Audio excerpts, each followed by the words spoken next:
All right, what's up, YouTubers? How you doing, baby? Yeah. We're going into the Facebook. You know, we're waiting for Facebook. And our title today is our made-to-order restaurant auto suggestion. It's going to be a good one. So give me 1 second. I'll bring them online here. And here we go.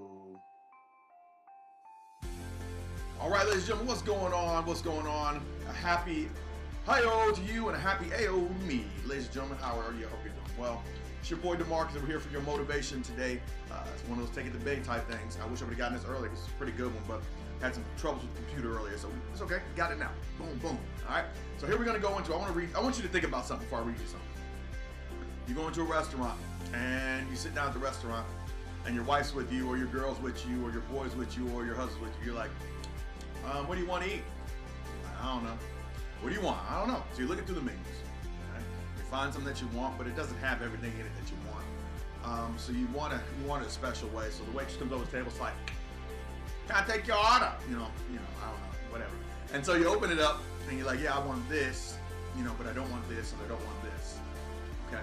And so you order that, and then obviously your other person orders that, right? So let's just focus on what you're ordering. Okay. So now let's take this other person away. I just want to make you have a good date night, just in case you're not having one.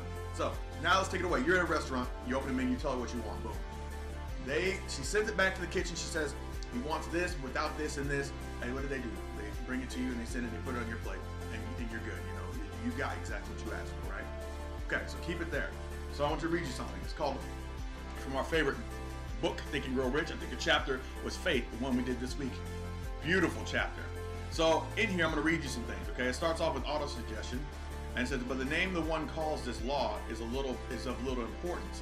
The important fact about it is it works for the glory and the success of mankind. If it is used constructively, on the other hand, if it is used destructively, it will destroy just as readily. Now, I want to talk about something real quick and before I go on to the rest. Now, the thing is, whenever you went to that restaurant, the reason that you're going to the restaurant is to get something to eat, right? Now, the idea behind it is that auto suggestion is going to give you what you want. What you're asking for, what you're looking for, what you're ordering. Okay, this is what's in here. That's what auto suggestion is going to make manifest in your world, right? But the problem is, just like a restaurant, right? If you go in a restaurant and you order biscuits and gravy on top of French fried steak, smothered in chili, blah blah blah, they're going to make it for you. You don't want the cheese, okay, great. You don't want the biscuit, okay, great. They're going to make it exactly how you want it. When you don't want it, you send it back, right? At least you're supposed to. We're not going to go into that today, I don't think. But so they bring it to you exactly the way you want it. Now, the restaurant does not know that you have a heart problem and you're not supposed to be eating what's in front of you. That's not the restaurant's job. The restaurant is just designed to, the order's coming in, I make the food, I send the order out and put it in front of the customer so they can have a happy time. So now if you eat this food and have a heart attack, they didn't know that you had a heart problem. They didn't know that it was destructive or constructive. All they know is that this is what you ordered, right? So here's what I want you to think about. Auto-suggestion is the exact same thing. When you think positive thoughts and are constantly asking for positive things in your life and saying positive things in your life, you will attract the positive. But if you say the negative and negative things, you will attract the negative. The thing is, it could, like I said, constructive or deconstructive, right? And the thing is, auto-suggestion either doesn't know or doesn't care what you ask for. It just gives you what you ask. The waitress does not sit there and say, hey, wait a second, sir, you're overweight. Are you supposed to be eating that? Do you have a heart problem? Give me a doctor's note, blah, blah, blah. No. The waitress says, okay, that's what you want. You got it. Sends it back. It comes to your food. It comes to your plate, right? So you have to realize that what you're asking for in your life, this auto-suggestion, and by auto-suggestion, I mean what's in here that you're consistently just talking about with yourself, things that you believe about yourself consistently. Those things are auto-suggestion. And auto-suggestion is what is dictating what you get, constructive or deconstructive, right? So here we go.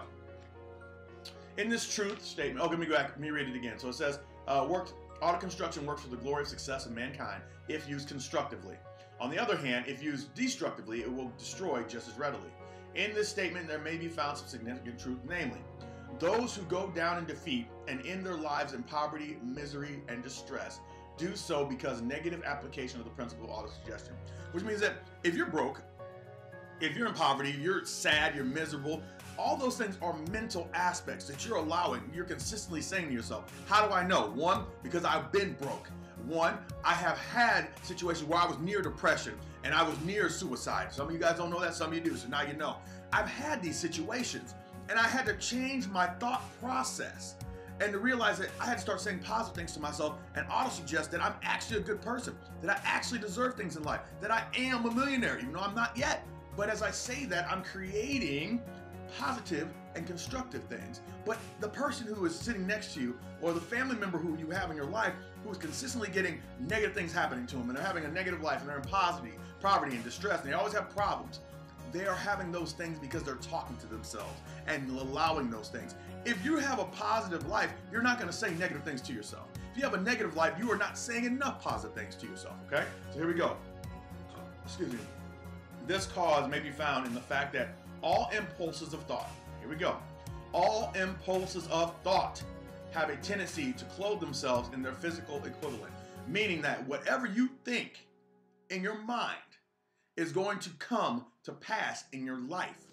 So that means that your mind controls everything you do. So stop thinking those negative thoughts. Stop putting those negative words out there towards yourself and towards other people. Stop allowing things to come at you and allow it to take you positively. I've learned so many situations about what has happened to me, and like people even calling me names, that when they're calling me names, that's them showing their hurt. So I don't have to take that as my pain. But a lot of times, you know, somebody calls you a name, you got to retaliate, right? Now you've taken that and then you allowed that negativity to be in your life. But here's what I need you to realize, is that if all impulses of thought clothe themselves in the physical equivalent, that means if you're thinking something, it's going to happen. It's going to continue to happen in your life. Change your thinking, okay? So the subconscious mind makes the subconscious mind makes no distinction. The subconscious mind makes no distinction between constructive and destructive thought impulses. It works with the material we feed it through our thought impulses.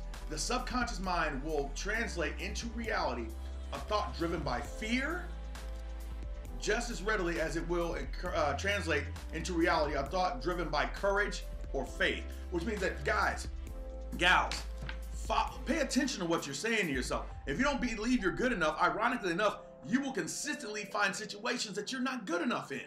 If you consistently think that you're worth something, then you will consistently find something that shows how worthy you are. If you consistently have courage, think about it. I posted something online the other day that said your fears dealt with will basically become your limitations. So in other words, what you're consistently thinking about day in and day out, whether you say it out loud or not, because this creates just as much as this. This has to actually think it before it comes out of here, believe it or not. So your mind controls your life. That's the hardest thing for people to realize, is that your mind controls your life. Your mind, positive or negative thoughts, control your life. Imagine, for example, people always tell me, man, how do you do this? How do you do that? How do you have so many good people in your Uber? How do you have so many good rides? I keep telling them, like, because nobody gets in my car that isn't supposed to be there. Nobody gets in my vehicle that is not going to be enlightening me or me enlightening them. They're supposed to be there. I'm drawing in the proper people into my life by my thought processes. And the thing is, guys and gals, as you start thinking positively, people who are negative in your life, who are already there, will start to fade away. Trust me, that's true. If you start thinking positively, you'll start seeing things just kind of fall away. As you start to grow and change, people who don't adhere to what you're thinking about and saying because they want things to stay the same, they'll start to fall away. Or things don't go away, their way, they'll start to fall away. But just keep in mind, anything that you think, any thought impulse that you have is going to come to you. I'm going to read this last statement one more time before we get out of here. I'm going to say it again because it's so big. This is huge, ladies and gentlemen. The subconscious mind will translate into reality a thought driven by fear, just as readily as it will translate into reality a thought driven by courage or faith. Quick funny story. Ladies and gentlemen, I hate reading out loud. And I do it with you guys because I tell myself all the time I love reading out loud because I want to become better at it. And as I say things to myself that I'm a great reader, as I say that, then I will become better. But if I consistently say, no, I can't do math, I suck at math, not only are you going to suck at math and never get any better because you're not trying, You're just saying words because it gives you an excuse to get out. Oh, I suck at math, so I don't have to do it. Or I suck at math, so I don't have to make that move. You're giving yourself a way out. But if your kids hear that, I've seen parents give their kids their math problems. And not their math problems, and you're not 1 + 1 = 2, but the situations and the hang-ups that adults have on math, pass them to the kids. So keep in mind, ladies and gentlemen, what you say in your mind comes through your mouth. What you say in your mind comes through your life.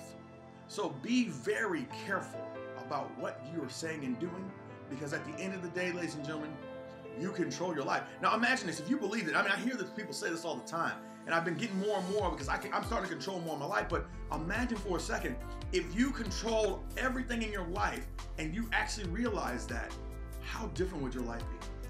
How different would your life be if everything you did mentally came to fruition? But the problem is that you think something, but at the same time, you're also thinking the opposite of something, and they cancel each other out. Oh man, I'm gonna make $1 million, or I'm gonna be so successful at work, but oh, I don't like work. Well, then we're not gonna be successful. But as you stay in the thought of you deserving what you get, and you get what you think, and you think what you want, all of it becomes possible for you, for me, for anybody.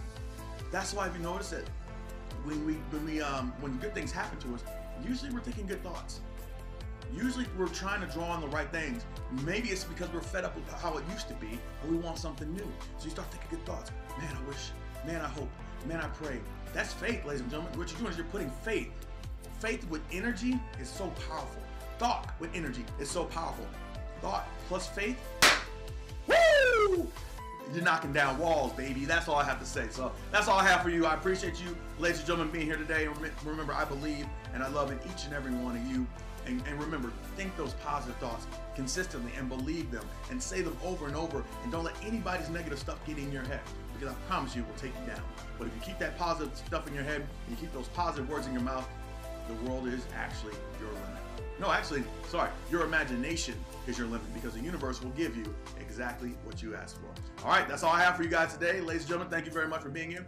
I hope you have a very nice evening, and we'll see you tomorrow on Friday. Talk to you soon. Bye now.